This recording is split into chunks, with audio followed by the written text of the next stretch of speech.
Olá pessoal, meu nome é José Silveira Passos, sou analista transacional de data clínico da UNAT Brasil. Estou aqui hoje para dar continuidade às nossas videoaulas. Nós já falamos aí da videoaula número 1, que foi o que é análise transacional. Na videoaula número 2 eu falei da história do Eric Berne, como é que a análise transacional surgiu. E nessa videoaula número 3 eu vou falar sobre os estados de ego, que é a pedra angular da teoria da análise transacional, tá? Então vamos lá. Então vamos falar sobre os estados de ego ou estados do eu. Vou falar da estrutura da personalidade que Eric Berne chamou de estados de ego, tá? O Eric Berne gostava muito de usar metáforas para falar sobre a personalidade humana. E ele usou essas 3 bolinhas para distinguir a personalidade humana. E ele chamou de estereopsique, neopsique e arqueopsique. Por que isso? Ele usou isso baseado em 3 absoluto pragmático, né? Absoluto pragmático significa uma condição para a qual não tem havido nenhuma exceção, tá? Que são 3 absolutos pragmáticos. Que o primeiro deles é o seguinte, que todo indivíduo adulto foi criança um dia. E que o resultado disso, ou seja, a hipótese correspondente a isso, que toda pessoa adulta foi criança um dia, é que os vestígios da infância sobrevivem na vida posterior como estados do ego completos. Ou seja, uma relíquia arqueopsíquica. Por isso ele chamou de arqueopsique, tá? E o segundo absoluto pragmático é que todo ser humano com um funcionamento suficientemente bom do tecido cortical é potencialmente capaz de uma adequada avaliação da realidade.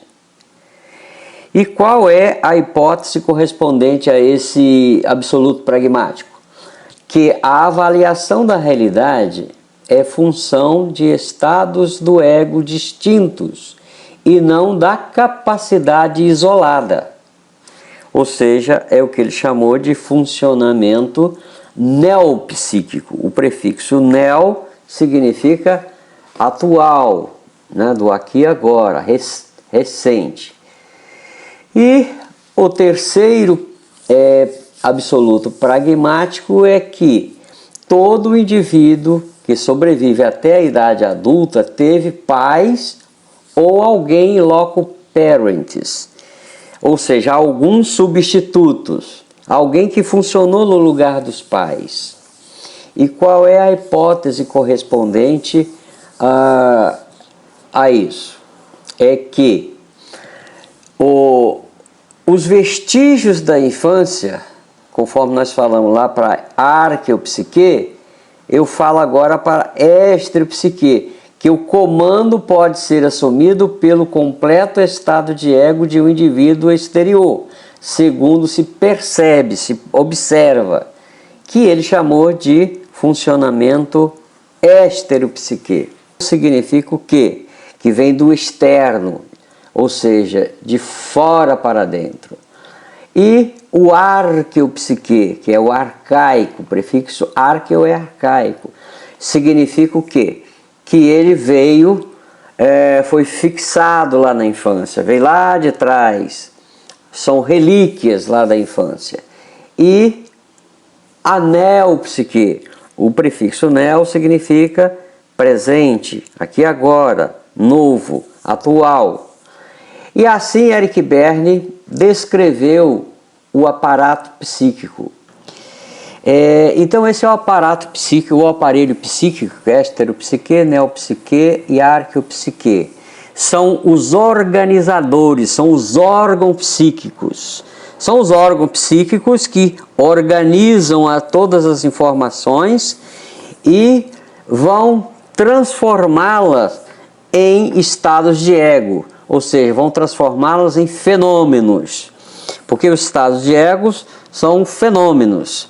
O Eric Berne, como eu já disse antes, ele sempre tinha em mente transformar, descrever uma personalidade em forma de fenômenos. E foi assim que ele o fez. Então, os organizadores organizam as informações externas e internas do que agora e, vamos dizer assim, aparecem os fenômenos que ele chamou de estados de ego. PAC, pai, adulto, criança. Então, essas três instâncias, estereopsique, neopsique, arqueopsique, ele chamou de aparato psíquico ou aparelho psíquico, e que são os organizadores da personalidade que vão transformar em estados de ego, ok? E esses estados de ego são os componentes da nossa personalidade. Então nós vamos definir cada uma delas agora, para que vocês tenham uma boa ideia do que sejam vamos dizer assim, as instâncias da personalidade humana segundo a análise transacional. Lembrando sempre que pai, adulto, criança são fenômenos, um sistema fenomenológico, ok? Tem aqui, desde o primeiro aqui, tem um invólucro, né? Ó, o que seria esse invólucro? Esse invólucro significa, para denotar que isso é um sistema, tá? Vocês vão ver agora na definição de estados de ego que isso faz sentido, tá? Vamos ver aqui, então, a definição de estados de ego do Eric Berne.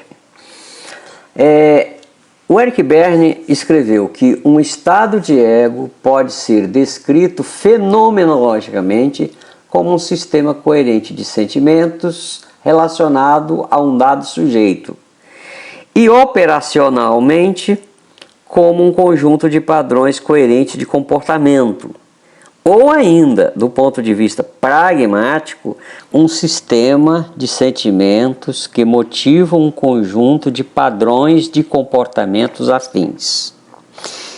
Então, esta definição é uma definição originária do Eric Berne, que está na obra dele, Transactional Analysis in Psychotherapy, que é de 1961, ok? Mas então eu vou usar uma definição um pouco mais simples e que dá no mesmo no final da história, tá? Um estado de ego podem ser definido como um sistema coerente de pensamentos, sentimentos e comportamentos relacionados a um dado sujeito, ou seja, um dado sujeito aqui significa uma pessoa única, um indivíduo. Então, se vocês olharem direitinho essa definição, está contido aí três instâncias que nós vamos falar dela o tempo todo, que são os pensamentos, os sentimentos e os comportamentos.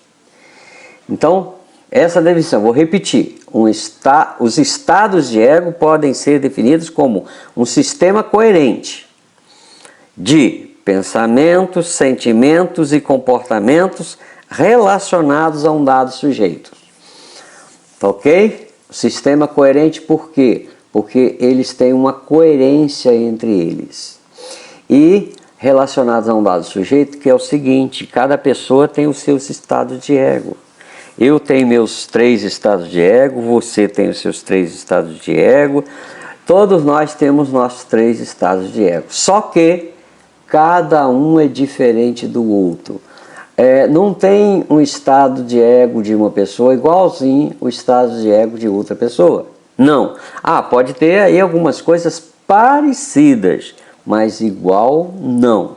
Ou seja, isso é uma espécie de impressão digital da personalidade de cada um. Tá certo? Então, vamos lá agora esmiuçar um pouco mais essas definições. Vamos definir o estado de ego pai. O que é o estado de ego pai? O estado de ego pai é um sistema coerente de pensamentos, sentimentos e comportamentos introjetados das figuras parentais. Introjetado significa o quê? Que vem de fora para dentro. E também é um sistema coerente, de 3 instâncias que nós falamos anteriormente. Vamos ver aqui anteriormente. Olha aqui, a definição dos estados de ego. Aparece lá, pensamentos, sentimentos e comportamentos. Agora aqui a definição do estado de ego pai também. Um estado de ego pai é um sistema coerente dessas 3 instâncias.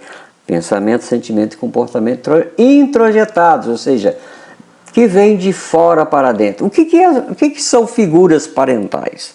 As figuras parentais, em princípio, são nossos pais ou pessoas que atuaram neste lugar, né? Porque tem pessoas que foram criadas por outros. Né? Pode ser uma avó, pode ser um irmão mais velho, pode ser a criança adotada. Aquelas pessoas funcionaram como figuras parentais para elas. Então, esta é a definição do estado de ego pai. Guarde bem isso, estado de ego pai vem de fora para dentro, tá? São introjetados. Agora vamos falar um pouquinho sobre a definição, ou seja, vamos definir estado de ego criança. O estado de ego criança é um sistema coerente de pensamentos, sentimentos e comportamentos fixados da infância precoce. Fixados, viu, gente? E aparece aí também as 3 instâncias: pensamento, sentimentos e comportamento. Sistema coerente.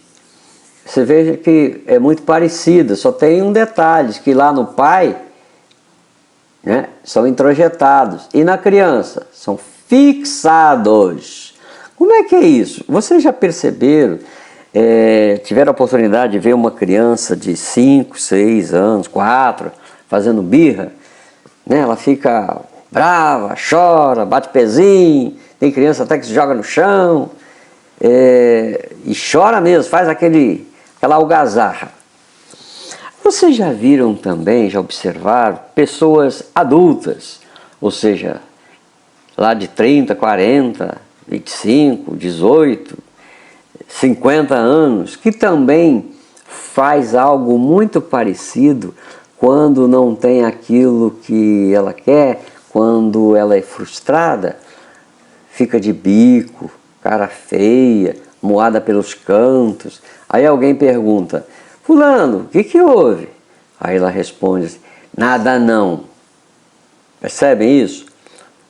Isso também é vamos dizer assim, um comportamento, é uma maneira de agir muito parecida com a criança. Só que ele não se joga no chão, não bate pezinho, mas faz algo muito parecido. Isso que a gente vê nos adultos são esses, vamos dizer assim, pensamentos, sentimentos e comportamentos fixados lá da infância, quando eles foram frustrados ou coisa parecida. Entende?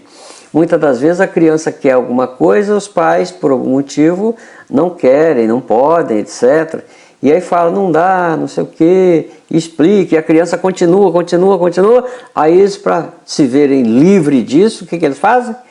Atende isso que ela quer. O que a criança aprende? Aprende e vai introjetando isso, vai fixando isso, na verdade, de que isso funciona, isso dá certo. E lá adiante, depois de, vamos dizer, pessoa adulta já está usando desse mesmo expediente para quando quer uma coisa e não está sendo, vamos dizer assim, agraciada, não está sendo, não está obtendo aquilo que ela quer, o outro não está dando aquilo que ela está querendo. E às vezes ela nem fala que quer aquilo, ela nem fala que está querendo, é como se o outro tivesse que adivinhar que ela está precisando disso, que ela está querendo isso. Ela fica frustrada e tendo esses comportamentos aí. São comportamentos inadequados. Lá na infância, até é aceitável, né? Uma criança de 4, 5, 6 anos fazendo birra porque quer alguma coisa. mas isso lá é até coerente. Mas hoje, depois de adulta, né, as circunstâncias são outras e a pessoa continua agindo muito parecido, tá? E ainda precisamos definir o estado de ego adulto. O estado de ego adulto também vai aparecer lá as 3 instâncias: pensamento, sentimento e comportamentos. Então, o estado de ego adulto é um sistema coerente de pensamentos, sentimentos e comportamentos adaptados ao aqui e agora. Olha a diferença aí. O estado de ego pai, introjetado, criança, fixado, e o adulto, aqui e agora. Ou seja, é o contato com a realidade. O estado de ego adulto é o responsável para contactar a realidade, observar o que está acontecendo, avaliar isto e tomar uma decisão. Ou seja, tem um estímulo e ele vai avaliar aquele estímulo e vai tomar uma decisão, vai ter uma resposta no aqui e agora. Então estão aí as 3 definições dos estados de ego: pai, adulto e criança. Então é essa parte que eu quero chamar bem a atenção para vocês, porque essas 3 instâncias, ou seja, os estados de ego, eles são considerados a pedra angular da análise transacional. Tudo vai girar em torno dessas 3 possibilidades, dessas 3 instâncias, que é pai, adulto e criança. Então, pai, adulto e criança são fenômenos, são observáveis, muitos deles observáveis no aqui e agora. O Eric Berne tinha em mente procurar fazer uma psicologia fenomenológica, que é completamente diferente lá da ideia do Freud, né? Superego, ego e id, que aquilo ali não tem nada de fenômenos ali. Aqui não. Aqui é fenomenológico. É como se o estado de ego pai tivesse uma identidade, o estado de ego criança também, e assim por diante. Então é isso aí que eu queria falar para vocês, e eu vou falar depois um pouco mais sobre isso, como é que se chegou até aqui também, porque tem várias outras possibilidades aí, inclusive tem alguns experimentos que a gente precisa falar deles para completar isso, ok? Então essa aí foi a videoaula número 3 que nós falamos sobre estados de ego. No próximo videoaula, que será a 4, eu vou dar continuidade falando de estados de ego, mas vou falar do que acontece um pouquinho antes. Eu vou falar dos determinantes dos estados de ego, tá? Então, se você gostou, se inscreva aí no canal, curta o vídeo e aperte aí o sininho para receber notificações de novos vídeos. Se você tiver interesse, pode visitar aí o meu site, que está aí na descrição, tá bom? Obrigado, então até a próxima.